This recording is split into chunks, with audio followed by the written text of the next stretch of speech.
Hello friends and students, I welcome you all in our video session of Civil Procedure Code 1908। आज की अपनी इस video के अंदर हम पढ़ने वाले हैं रिव्यू के बारे में। रिव्यू जो कि गिवन है हमारा सेक्शन नंबर 114 के अंदर और ऑर्डर नंबर 47 के अंदर। तो चलिए part 8 of civil procedure code 1908 का रिव्यू स्टार्ट करते हैं कि पहले जानते हैं कि रिव्यू होता क्या है। रिव्यू जो है हमारा गिवन है सेक्शन नंबर 114 ऑर्डर नंबर 47 के अंदर, लेकिन उससे पहले हम एक डिक्शनरी मीनिंग जान लें कि रिव्यू का डिक्शनरी मीनिंग क्या होता है। Dictionary meaning of review is to examine और टू स्टडी अगेन। किसी भी चीज को दोबारा से एग्जामिन करना यानी कि उसको दोबारा से देखना और या फिर उसको दोबारा से पढ़ना। तो the dictionary meaning of review is to examine और to study again. So the review of the judgement is to examine और study again the facts and judgement of the case.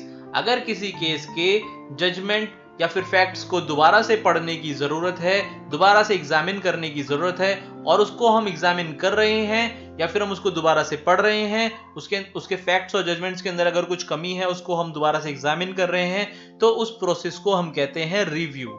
Review of judgment. Review of judgment is a substantive power of review by the court mentioned in section number 114 of the CPC। तो अब ये जो review है हमारा, किसी भी judgement को review अगर हम कर रहे हैं, हम तो करते नहीं है, कोर्ट करती है। तो अगर किसी भी जजमेंट को कोई कोर्ट रिव्यू कर रही है तो वो कोर्ट की सब्सटेंटिव पावर नहीं, सब्सटेंटिव पावर है, इनहेरेंट पावर नहीं है। कोर्ट की इनहेरेंट पावर जो कि हमें सेक्शन नंबर 151, 152 के अंदर गिवन है वो नहीं है, ये हमारी सब्सटेंटिव पावर है, इनहेरेंट पावर नहीं है, हमें इतना याद रखना है, ठीक है ना। तो आगे हम इसके अंदर बढ़ते हैं। This section does not provide any limitation and condition for review. The limitation and conditions are provided in order 47 of the civil procedure code 1908।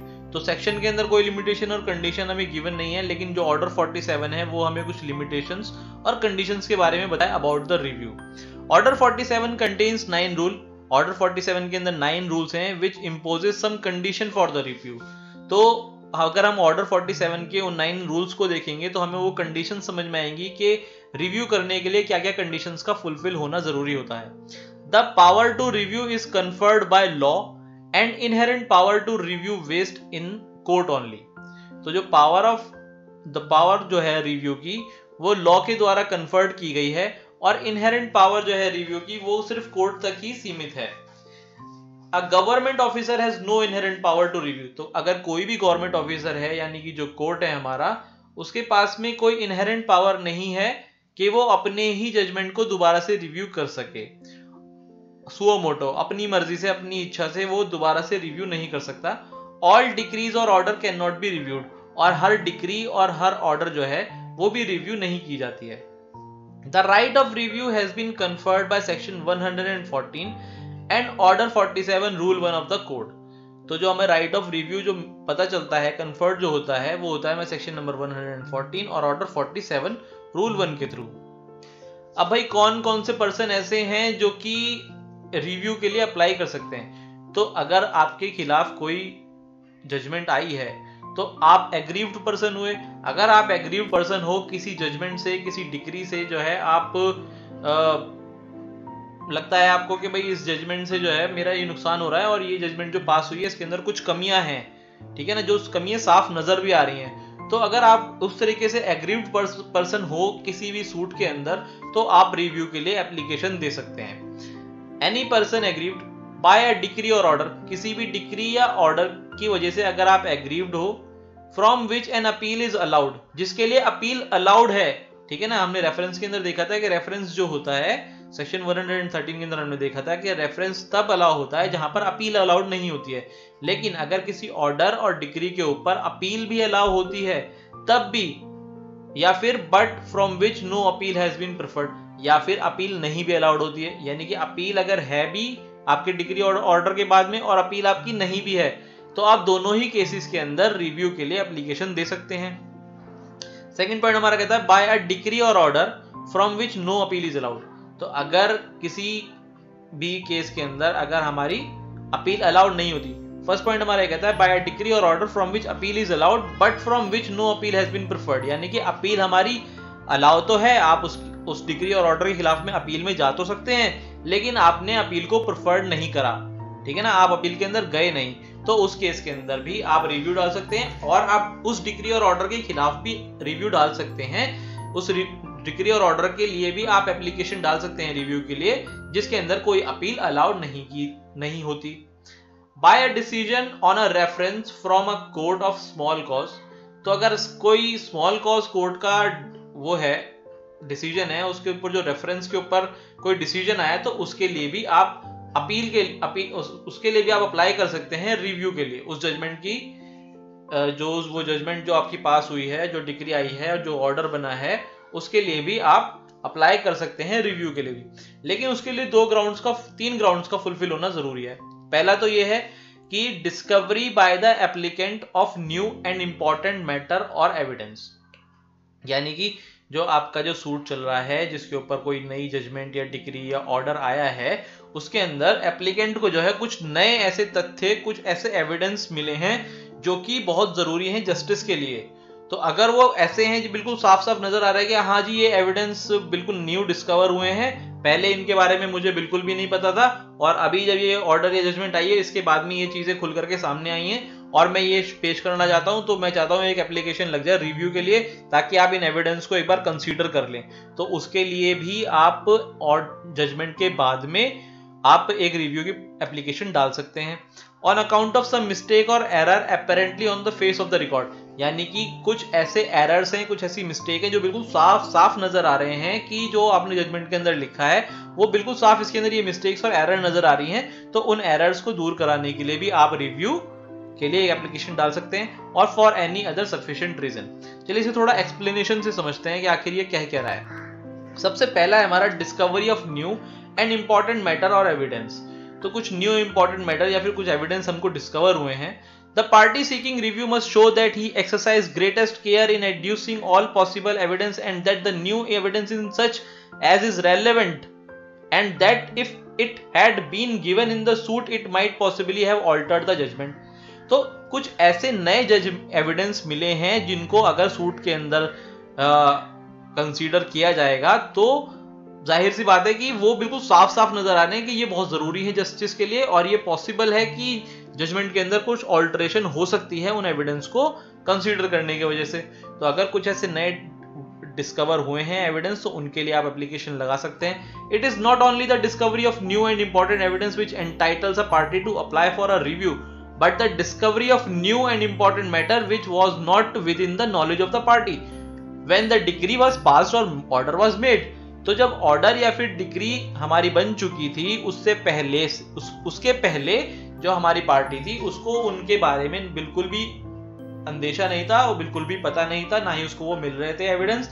लेकिन अब जब डिग्री पास हो चुकी है, कोई ऑर्डर बन चुका है, उसके बाद में वो एविडेंस मिले होने चाहिए, ठीक है ना। तो ये कंडीशन है हमारी कि एक तो वो एविडेंस बिल्कुल साफ साफ नजर आ रहे हो कि हाँ भाई अगर इन एविडेंस को हम लेते हैं तो मे बी ऑल्टर करना पड़ेगा हमें जजमेंट को, क्योंकि वो बहुत जरूरी है, बहुत रेलेवेंट है किसी भी जस्टिस के लिए। और दूसरी चीज, वो पार्टी को उस टाइम पे नहीं पता थे जिस टाइम पर वो ऑर्डर पास हुआ या फिर वो डिग्री पास हुई। तो अगर उस टाइम पर उससे पहले उसे नहीं पता थी, उसके बाद में पता चली है, तो वो रिव्यू के लिए एप्लीकेशन डाल सकता है। सेकेंड पार्ट हमारा कहता है mistake on error apparent on the face of the record. It is not limited to the mistake of fact. तो ये लिमिटेड नहीं है किसी भी फैक्ट की मिस्टेक के लिए। It may be of law. Failure to consider a ruling is not such an error. It should be an error which can be seen by a mere perusal of the record without reference to any other matter। तो अगर कोई बिल्कुल सामने से साफ साफ नजर आ रहा है कि हाँ जी ये जो तुमने जजमेंट लिखी है, ये जो ऑर्डर पास किया है, इसके अंदर बिल्कुल साफ ये मिस्टेक है, ये एरर है और फेस ऑन रिकॉर्ड पर नजर आ रही है, तो उसके लिए भी आप एप्लीकेशन डाल सकते हैं रिव्यू के लिए। Any other sufficient reason. अब ये एनी अदर सफिशिएंट रीजन क्या कहता है? ये कहता है कि these word have been interpreted by their lordship of the judicial committee to mean a reason sufficient on ground at least analogous those specified in 1 and 2. It might be added that review application should be filed before the appeal is lodged। ये कहता है कि जो review application है वो हमारी file होनी चाहिए अपील से पहले, अगर अपील हमारी लॉज हो, अपील जो हम डालने वाले हैं उससे पहले हमारी रिव्यू एप्लीकेशन फाइल हो जानी चाहिए। एन अपील में be filed after an application for review, और अगर एक अपील जो है वो अपील भी फाइल हो सकती है, ठीक है ना। यहाँ पर हम कह रहे हैं कि अपील भी फाइल हो सकती है अगर हमने एप्लीकेशन ऑफ रिव्यू डाल दी है।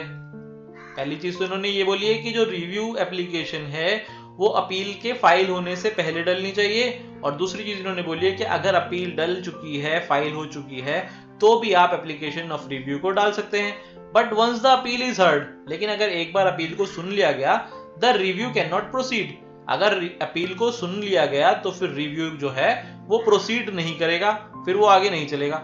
ऑन द अदर हैंड, समझ रहे हो ना इस चीज को मैं क्या कह रहा हूं? मैं ये कह रहा हूं कि अगर आपने, सबसे पहली चीज तो ये रिव्यू एप्लीकेशन जो है वो आपकी अपील से पहले डलनी चाहिए। दूसरी चीज ये है कि अगर आपने अपील को फाइल कर दिया है तो उसके बाद भी आप रिव्यू की एप्लीकेशन डाल सकते हैं। लेकिन अगर आपकी एक बार अपील सुन ली गई है तो जो आपकी रिव्यू है वो प्रोसीड नहीं करेगी, वो आपकी रिव्यू की जो एप्लीकेशन है उसके ऊपर आगे काम नहीं होगा।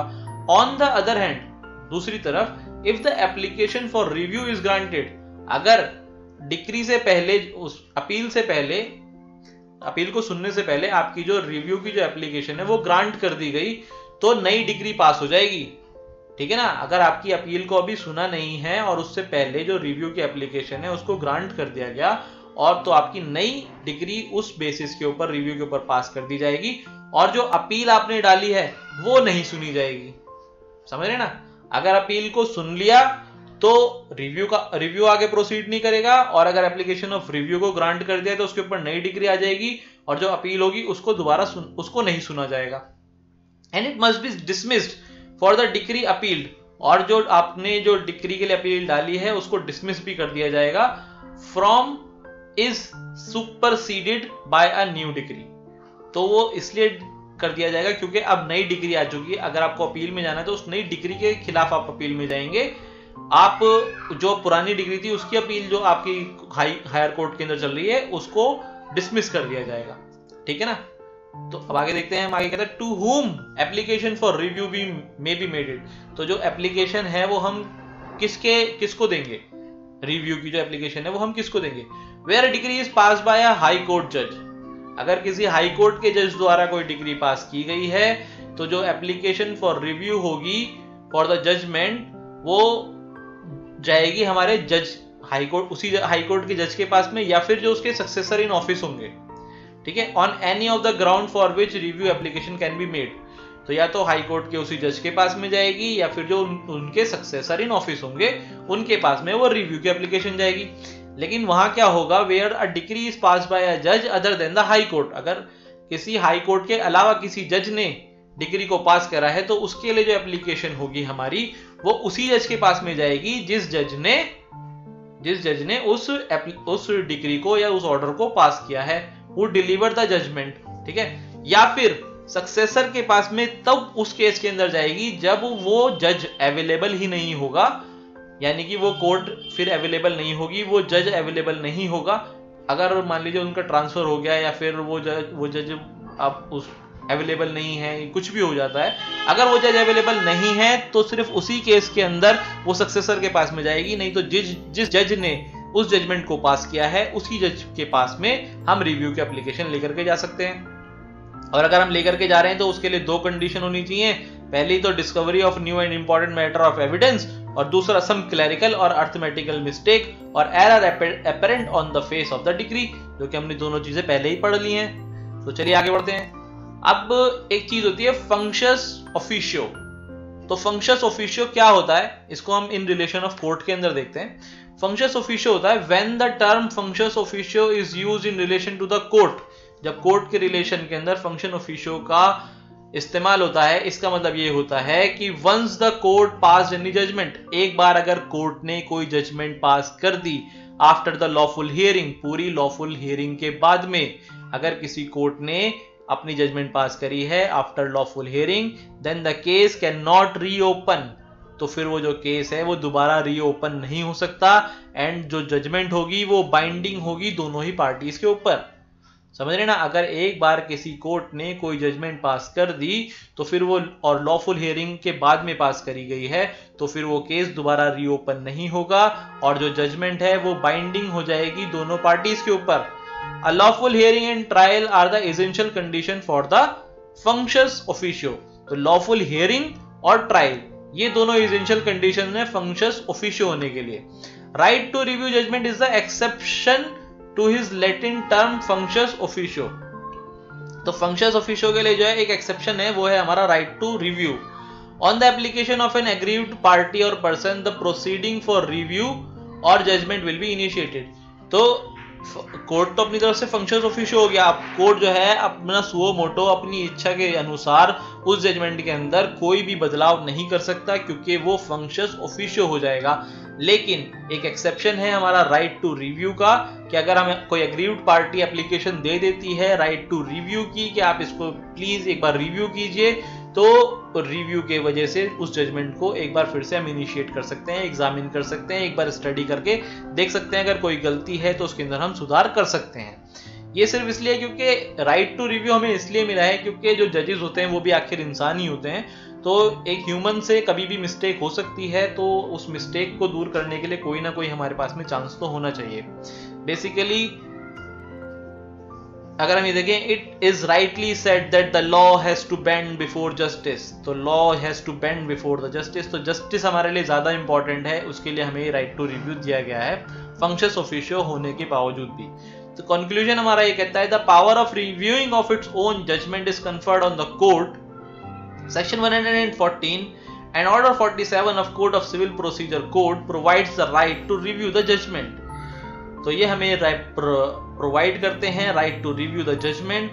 Section 114 provide only right to review the judgment and order 47 of CPC provide limitations and conditions. तो सेक्शन 114 जो है वो हमको राइट बताता है कि आपका रिव्यू का राइट है, और ऑर्डर 47 बताता है कि ये कुछ कंडीशंस और लिमिटेशंस का पूरा होना जरूरी है, तभी आप रिव्यू के लिए जा सकते हैं।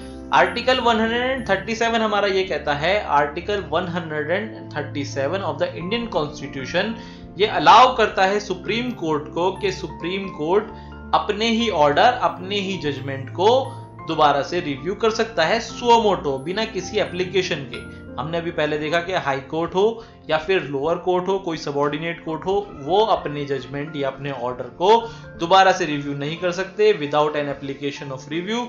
लेकिन आर्टिकल 137 ऑफ इंडियन कॉन्स्टिट्यूशन हमें ये कहता है कि सुप्रीम कोर्ट के पास में पावर है कि वो अपने ही किसी भी ऑर्डर को, अपने किसी भी जजमेंट को सुओ मोटो अपनी स्वेच्छा से, अपनी मर्जी से, बिना किसी एप्लीकेशन के भी रिव्यू कर सकता है। तो आई होप मैंने आपको रिव्यू के बारे में समझाया, आपको काफी कुछ समझ में आया होगा। और ये वीडियो अगर आपको अच्छी लगी हो तो मेरी आप सबसे एक रिक्वेस्ट है कि प्लीज वीडियो को लाइक करें, शेयर करें, सब्सक्राइब करें, और बहुत बहुत शुक्रिया आपका मेरी इस वीडियो को देखने के लिए। Thank you, thanks for watching.